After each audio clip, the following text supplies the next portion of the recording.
tarde, queridos. Estamos começando mais um momento de reflexão. Hoje, um pouquinho mais tarde, eu peço desculpa aos amados, mas o importante é que estamos aqui, para falar um pouquinho mais sobre o tema família. Eu quero usar aqui um texto bem conhecido, uma das parábolas mais famosas de Jesus, se não a mais famosa, que se encontra em Lucas capítulo 15, a partir do versículo 11, e que tem como título a parábola do filho pródigo. Eu quero até cometer assim, a ousadia, digamos assim, de mudar o título dessa parábola para parábola do amor do pai. Nós sabemos que os títulos do texto bíblico, eles não são inspirados, eles foram acrescentados depois. O que é inspirado é o texto, mas esses títulos foram os tradutores que colocaram para facilitar a leitura. Então eu quero chamar essa parábola de a parábola do amor do pai, ao invés de chamá-la de parábola do filho pródigo. E o texto diz assim: então lhe propôs Jesus esta parábola: qual dentre vós é o homem que, possuindo 100 ovelhas e perdendo uma delas, não deixa no deserto as 99 e vai em busca da que se perdeu até encontrá-la? Aí na segunda parábola, que é a parábola da dracma, a partir do versículo 8, ele diz: ou qual a mulher que, tendo 10 dracmas, se perdeu uma, não acende a candeia, varre a casa e a procura diligentemente até encontrá-la? Aí finalmente a gente vai para a parábola do filho pródigo, que é a que me interessa nessa tarde como texto base. A partir do versículo 11, continuou: certo homem tinha 2 filhos, o mais moço deles disse ao pai: pai, dá-me a parte dos bens que me cabe. E ele lhes repartiu os haveres. Passados muitos dias, o filho mais moço, ajuntando tudo o que era seu, partiu para uma terra distante e lá dissipou todos os seus bens, vivendo dissolutamente. Depois de ter consumido tudo, sobreviveu àquele país uma grande fome e ele começou a passar necessidade. Então ele se agregou a um dos cidadãos daquela terra e este mandou para os seus campos aguardar porcos. Ali desejava fartar-se das alfarrobas que os porcos comiam, mas ninguém lhe dava nada.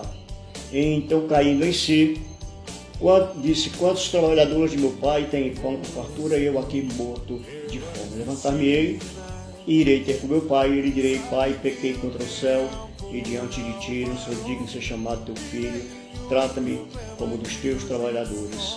E levantando-se foi para o seu pai. Vinha ele ainda longe quando seu pai o avistou e, compadecido dele, correndo, o abraçou e beijou. E o filho lhe disse: pai, pequei contra o céu e diante de ti, já não sou digno de ser chamado teu filho. O pai, porém, disse aos seus servos: trazei depressa a melhor roupa, vestiu, ponde-lhe um anel no dedo e sandália nos pés, trazei também, matai o novilho cevado, comamos e regozijamo-nos, porque este meu filho estava morto e reviveu, estava perdido e foi achado, e começaram a regozijar-se. Até o versículo 24. Eu quero refletir, queridos, um pouquinho com você nessa tarde, nesse final de tarde, começo de noite, sobre esse texto aqui, que é um texto tão pregado, tão estudado, tão refletido. Jesus, ele morreu bem jovem, Jesus, ele faleceu quando ele foi executado na cruz. Ele tinha 33 anos. Ele nunca casou, nunca teve filhos, embora alguns hereges por aí fiquem arranjando filho para Jesus e mulher para Jesus, mas ele nunca casou, nunca teve filhos. E ele nunca ensinou de uma forma específica sobre o tema família. Isso não quer dizer que Jesus não se interessava pelo tema ou não se interessava pela família. Mas os ensinos de Jesus, eles eram de uma forma geral, eram de uma forma abrangente. Jesus falava sobre tudo quanto era tema. Ele falava de assuntos familiares, mas ele falava também, queridos, de relacionamentos tanto com o marido e mulher, como relacionamento com o estranho, de como a gente deve tratar o próximo. Mas em relação à família, o tema específico de família, ele não falou muito. O apóstolo Paulo fala bem mais do que ele sobre esse tema. E ele chega um momento até que Jesus deixa a entender, né, que ele não dá muita importância para a família, não é? Mas isso é uma falsa suposição. Quando os seus discípulos chegam para ele e dizem: olha, Maria e os teus irmãos estão aí te procurando. E aí Jesus responde: quem é minha mãe e quem são meus irmãos? E estende as mãos para os discípulos e diz: eis minha mãe e meus irmãos. Mas a família, de forma geral, sim, ocupava um lugar assim, de suma importância e de prioridade no ministério de Jesus. Prova disso é que o seu primeiro milagre foi realizado num casamento de Caná da Galileia. E em vários momentos a gente encontra Jesus compartilhando de um ambiente familiar. Eu falei sobre a casa de Lázaro, Maria e Marta, né? Mas a gente encontra ele também, essa era uma família que ele visitava sempre, mas a gente encontra Jesus indo jantar na casa de Zaqueu, indo jantar na casa de Mateus, em vários outros lares. A própria Santa Ceia foi na casa de João Marcos. Ele só não entrou na casa de Jairo, aquele centurião romano, porque o próprio centurião disse: não, Senhor, eu não sou digno que entres na minha casa, e por isso Jesus não entrou. E ele concluiu, queridos, o seu sermão mais famoso, o Sermão do Monte, lá em Mateus capítulo 5 até o capítulo 7, falando da importância de construir a nossa casa com bases sólidas, quando ele fala sobre os dois fundamentos. Mas em nenhum momento Jesus ensina tão profundamente sobre família como nessa parábola. A parábola do filho pródigo, como eu rebatizei agora, a parábola do amor do pai. Nenhuma outra história expressa de forma tão comovente um drama familiar, queridos, vivido por essa pequena família, um pai e 2 filhos, e que a gente encontra dentro dessa família componentes que são comuns em todos os nossos lares, ou pelo menos na grande maioria dele. Aqui estão alguns sentimentos presentes na minha casa, presentes na sua casa, presente na casa de quase todo mundo, como amor, mágoa, perdão, ingratidão, rebeldia, frieza, arrependimento, reconciliação e etc. E todo esse ensinamento de Jesus, ele tem uma ênfase: perdão, amor, salvação. Mas nessa parábola especificamente, o ensinamento de Jesus é a respeito de restauração. E quando o pai recebe aquele filho de volta com um beijo de braços abertos, essa, queridos, é a figura de tantos pais que, mesmo feridos, mesmo se sentindo traídos, mesmo se sentindo que o filho foi ingrato, mesmo assim está sempre pronto a estender os braços, receber o filho de volta, perdoar e dar uma nova chance ao seu filho. Mas é também, queridos, o drama vivido pela humanidade de uma forma geral. E essa parábola, ela tanto fala, querido, desse amor paterno de uma família tradicional, como ela também está falando a respeito de um relacionamento bem mais amplo, que é o relacionamento nosso com o Pai, o nosso Deus, o Pai Celeste. Então, esse é o drama vivido por essa humanidade perdida e pelo seu relacionamento conturbado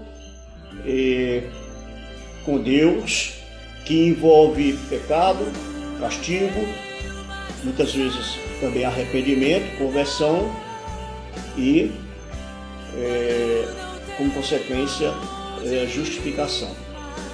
E essa história reflete, queridos, a triste trajetória de tantas pessoas que se perdem porque o egoísmo é tão grande que não leva em conta o sentimento do seu próximo, até mesmo de pessoas de dentro da sua casa. Não leva em consideração o sentimento, o que a pessoa está achando, o que deixa de achar, o que a pessoa pensa, enfim, como a pessoa se sente. Muitas pessoas não levam isso em consideração porque são pessoas que pensam só em si, no seu prazer, na sua satisfação, na sua felicidade, no seu bem-estar. E a casa do pai, ela nessa parábola se tornou pequena para aquele filho. Ele já não se sentia mais à vontade dentro daquela casa. Aquela casa já não lhe cabia mais. E aí ele resolve ganhar a estrada. Mas eu imagino que até ele chegar a esse ponto dele sair, tomar a decisão de sair, eu imagino que esse distanciamento, queridos, ele foi acontecendo gradualmente, dia após dia, né? Uma frieza aqui, uma falta de diálogo ali, uma falta de um abraço, uma falta de um beijo, uma falta de uma palavra amiga, uma falta de um elogio, e o amor vai esfriando, até que chega ao ponto em que esse rapaz, ele mesmo ali, ele já se sentia que não fazia parte daquela família, que não pertencia mais àquela casa. Então ele resolve partir, ir embora, porque a sua família, na realidade, no seu coração já tinha perdido a importância. E Jesus aqui pinta, queridos, o retrato do que acontece dentro de tantas e tantas e tantas famílias hoje em dia. Mas também acontece no mundo, de uma forma geral.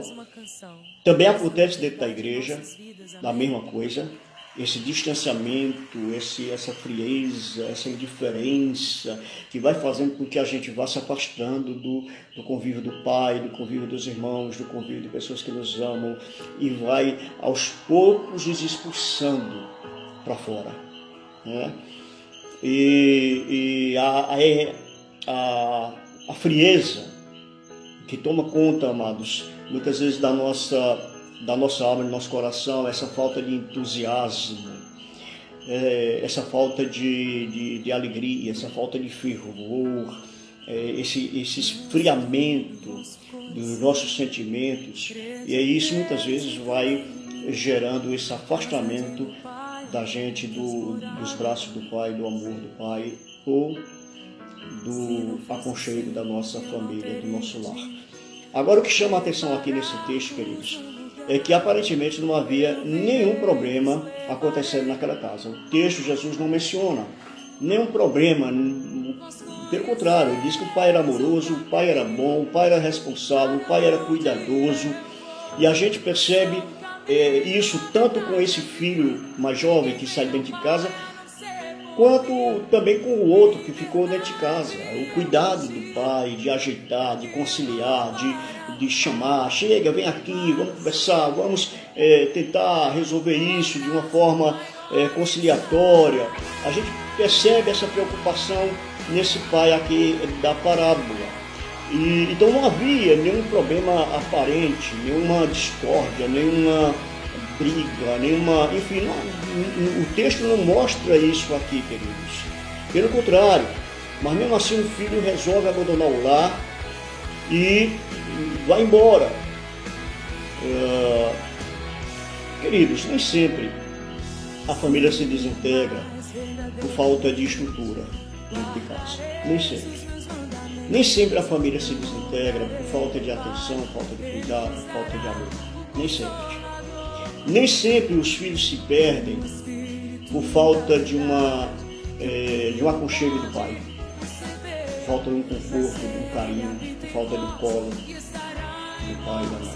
Nem sempre. Às vezes, ter um lar confortável, ter pais responsáveis, ter esse cuidado, essa segurança, às vezes isso não é suficiente para segurar o nosso filho dentro de casa. Tem gente que sofre, queridos, de uma insatisfação crônica. Tem gente que parece que tem um abismo profundo dentro da sua alma, que não consegue se satisfazer absolutamente com nada. Tem gente, queridos, que nada para ele está bom, nada presta, nada é suficiente. E pessoas assim, queridos, elas não vão se segurar ou não vão se apegar a ninguém ou a nada, nem que seja a sua família, ou mesmo que seja a igreja, ou mesmo que seja um relacionamento, ela não vai se segurar, queridos, por nada nesse mundo, porque são pessoas que têm uma insatisfação crônica dentro de si. Tem gente que tem a tendência, queridos, para o erro, para o sofrimento. Parece que gosta de sofrer, gosta de andar na beira do abismo. Não importa quantos conselhos receba, não importa quantos abraços receba, não importa quanta atenção receba, não importa quantas advertências ela escute, não importa quantos exemplos ela presencie, não há nada que convença determinadas pessoas que aquele caminho que ela está tomando vai dar em morte, vai dar em tragédia, vai dar em sofrimento. E eu imagino, queridos, o sofrimento daquele pai. Eu imagino quanto aquele pai sentiu pela decisão desse filho, sabendo que esse filho estava cavando a sua própria ruína. Mesmo assim, com o coração quebrantado, com o coração doído, com o coração sangrando, esse pai permite que esse filho rebelde se vá. Ele permite que ele saia pela porta, sem rumo e sem saber o que lhe esperava lá fora. O pai permite, queridos, que ele vá. E isso também nos traz, queridos, uma lição preciosa. Que todo mundo tem o direito de errar. Que Deus, aqui fazendo um paralelo do nosso relacionamento com Deus, ele não obriga ninguém a segui-lo à força. Deus não obriga que ninguém creia nele à força. Deus não obriga ninguém a ter uma religião. Deus não obriga ninguém a frequentar a igreja. Deus não obriga ninguém, queridos, a ter um relacionamento de comunhão com Ele. Ele não segura ninguém contra a vontade, como aquele pai também não segurou. Mesmo sofrendo, o pai permitiu que o seu filho fosse. Todos nós temos o direito de pecar e errar e virar as costas para Deus, de não querer ficar na casa do pai, de não querer o cuidado do pai, ou agora tratando de família. Todos nós temos o direito de não querer o aconchego da família, o aconchego do lar. Todos nós. Você tem todo o direito, querido, de preferir as alfarrobas dos porcos. Alfarroba é até uma palavra bonita para lavagem, né? Para preferir a lavagem dos porcos o novilho cevado. Você tem todo o direito. Deus respeita isso. Ele só nos faz uma advertência, e eu quero concluir a nossa reflexão dessa tarde e noite com essa advertência que Jesus faz aqui. Ele respeita, mas ele faz uma advertência porque existe uma regra universal e infalível, tão antiga quanto o pecado. Sabe qual é? Aquilo que o homem plantar, isso ceifará ou colherá. Ou seja, você querido, sabe qual é o caminho que você deve seguir. Você sabe qual é o lugar onde você deve estar. Você sabe qual a decisão certa para a sua vida. Mas saiba que toda escolha tem uma consequência. Para as escolhas ruins, consequências ruins. Para as escolhas acertadas, consequências boas. Que Deus esteja lhe abençoando e abençoando sua casa. Amanhã eu quero continuar essa história, o restante dessa reflexão. Para isso eu lhe convido para amanhã estarmos juntos novamente. Espero que no horário correto da nossa reflexão, que é às 17 horas. Tá bem? Receba a bênção do Senhor sobre a sua vida, então, querido. Pai querido, Pai amado, eu louvo a Ti, Deus, louvo a Ti, Senhor, por mais uma oportunidade que Tu nos dás de refletirmos sobre a Tua palavra. E mais uma vez, Senhor Deus, te pedir que Tu esteja abençoando nossas casas, nossas famílias, nossos relacionamentos, nossos filhos, nossos cônjuges, Pai. Que a Tua mão esteja sobre nós, nos cobrindo, nos protegendo, Senhor, e também protegendo o nosso coração contra a frieza, contra o endurecimento. Protege o nosso coração, Senhor Deus, contra tudo aquilo, Pai, que nos afasta da casa do Pai, seja da nossa casa, da nossa família, do nosso casamento, dos nossos filhos, dos nossos pais, seja também, Senhor, da nossa casa espiritual. Deus, tem misericórdia de nós e também nos ajuda como pais a acolhermos os nossos filhos no nosso mundo, com amor, com cuidado, para que nós não venhamos perder para o mundo. Eu te peço isso em nome de Jesus. Amém? Receba a bênção de Deus sobre a sua vida. Eu quero agradecer a todos os queridos que estão comigo. Davi, Rogel, Ivoneide, Adinoá, Lourdinha, Quitéria, Tânia, Verônica e tantos outros que estão nos assistindo nesse momento. Que a bênção de Deus seja sobre a tua vida. Eu peço a você que compartilhe pelas suas redes esse vídeo. E peço também a você que, se ainda não se inscreveu no nosso canal, principalmente no canal do YouTube, querido, esteja se inscrevendo. Todos os vídeos, todas essas reflexões, eu estou postando no nosso canal do YouTube da IPB Coyotinho. Então faça isso e Deus te abençoe, receba a bênção. Que a graça do nosso bom e amado Pai, nosso Deus eterno, que o amor do seu Filho Jesus Cristo, nosso Salvador, e que a comunhão, que as consolações e o poder do Espírito Santo de Deus seja sobre esta casa, sobre este pai, essa mãe, esse filho. Eu te peço agora, Pai, em nome de Jesus. Amém. E amém. Até amanhã, querido. Um beijo. O Senhor te abençoe.